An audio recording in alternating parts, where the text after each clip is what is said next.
welcome back. 2022, Rudy here to talk about. Sorry, spilled taco sauce on the Alpha Investment shirts. We're swinging the Soul Glow shirt today, everybody. We're talking about Kamigawa again. We're going to talk about the market conditions. I am just absolutely floored with the market's acceptance with giant open arms of what's happening. So as of the filming this video, Kamigawa collector boxes have pulled back from that 290, 300 price point. I know, not very much. It's all the way back to like 250 plus tax. I know. It looks like the one of the other distributors that held back a little bit released. I mean, each store gets like 2 boxes per store per week. I know, right? Ooh.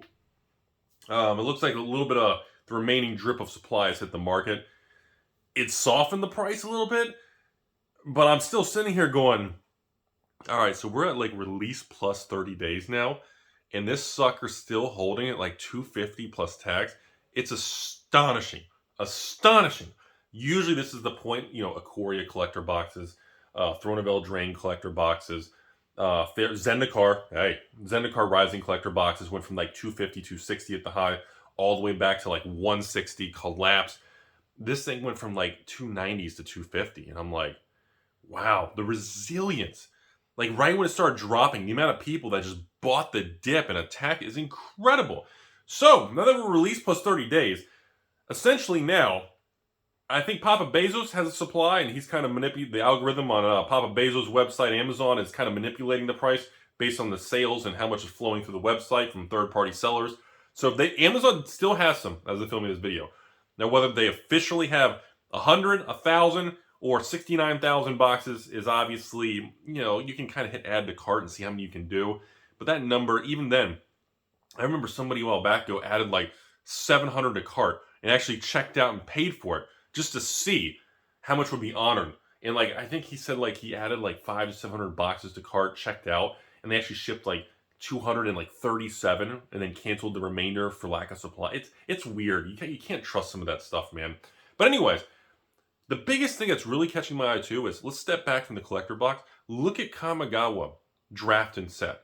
The draft boxes are holding an expected value of almost $100 a box as of filming this video. Could be lower by the time you watch it, or higher. But I'm like, and that's not even a collector box. That means the neon chase parallel cards have no impact. They don't deviate that number. They have no correlation to a draft box EV because they're not in there. And I'm like, wow. I'm just like, whoa, this is crazy. So it's crazy because you actually have a lot of rares worth financial value. Regular rares, not extended, frameless, borderless, ultimate, taco. You don't need 40 different variants. The regular versions. There are regular rares in the set that are way over $2, $3 for a cost of a pack. And then you factor in all the variants. Then you factor in the neon chase cards and collectors. Then you factor in the list, which is always slightly modified in each set box release. And the market is just, it's absorbing it. And it's incredible. And now I wanted to address a couple small things.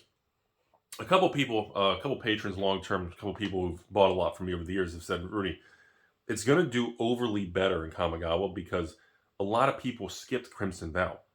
And they were waiting for Kamigawa. So if a normal person spends, let's say a normal person buys 2 boxes of every Magic set, or a case of every Magic set. Well, if they skipped Crimson Vow, suddenly they may buy 2 cases, or instead of 2 boxes, maybe buy 4 boxes of a set they really enjoy. So the flow of money, which was held back, you know, we kind of talked about that on Wall Street, you know? Like when the stock market overly tanks and everybody just says end of the world, terrible world events, inflation to the moon. You know, the market just drops week after week after week. And I'm sitting here and I'm telling you all, remember, the more negative, when we hit peak, nobody's buying stock. Nobody's buying a Magic product. Nobody's buying XYZ. There's a point where it's so oversold bearish. Nobody's buying except that idiot Timmy guy in the corner who doesn't get haircuts. And there's a point where the market will turn. Because again, rubber band theory. You hold a rubber band, the harder you pull it down and the deeper you go, that rubber band is going to start pulling back harder and harder to revert back to a mean or a more stable point. Same thing when prices go up. Kamigawa collectors, As it hit 300, that rubber band was stretching so hard upwards.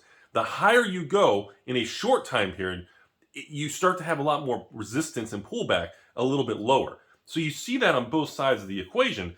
And, I'm not surprised to see kind of the excitement around Kamigawa. I am surprised that the single cards within it are actually holding up so well. I mean, there are stores talking about mass box openings again. There are stores who actually crack 240 and 360 and 480 collector boxes to hit some neon cards, which helps reduce cost bases across the board, and to sell the singles. There's a lot of rares and variants and mythics, even uncommons, that are worth money.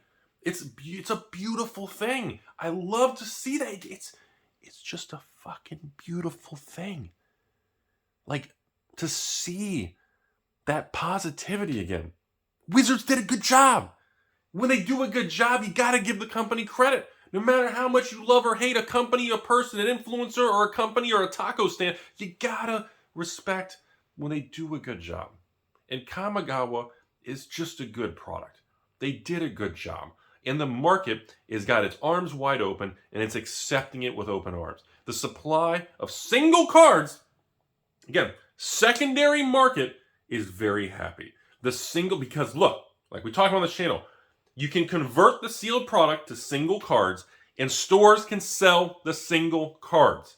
That is the imperative cornerstone of the equation. If a store can order excess inventory and they can't sell the sealed product, or the prices drop on the sealed product, they have the backdoor option to open the product and convert to singles and operate a singles business. If a card game, if a CCG can't sell singles and maintain a value somewhere near a sealed product at release, that's when everything falls apart. That's where we're at. And Kamigawa is proving that you have a set with a lot of good cards. You have chase lottery cards. You got playable cards. People are saying there's all kinds of long-term modern EDH staples and commander staples and vintage and type 1.5 Wait, we don't have extended 1.5? Wow, I'm old. We have all kinds of things that are going to appeal to other formats. The cards in the box are selling. People are demanding specific single cards. And that alone is supporting the entire ecosystem. That is why we're not seeing any form of collapse in pricing. Rudy, it went from $290 to $250 in the collectors. Oh, please, shut the front door. It doesn't matter. So, I want to make a follow-up on Kamigawa. Long term, oh man, I don't know. Because I think the next question everyone's asking is Streets of Copacabana. When Barry Manilow comes to town and Streets of Copacabana come out, does the show go on? Does the party of the bull market keep going? Does the club music keep going? Don't laugh. That's not supposed to be a joke. If the show goes on in Streets of Copacabana and the music keeps playing through the night, and there's some other lottery, parallel, peelable, serialized, neon shade, if there's something, I don't care what it is, if they do the same thing and they make it fun, they make the collector boxes special, the bull market will continue. And once we get a few sets, if that remains the course, we're in for a very strong year for Papa Hasbro. And as of right now, Wizards seems to be getting it right. And that's a beautiful thing for everybody. Distributors, stores, evil investors, 3.69% beautiful women, the creepy guys playing in basement. Everybody's happy. Players all the way to the evil investors. Because the ecosystem functions.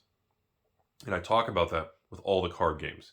You need a functioning ecosystem with a player base, a collector base, investors, and people who want to keep sealed product, flip singles, stores who want to have a display case with singles. Everybody has to work together. I know, Rudy. Work together? You want humans to work together in 2022?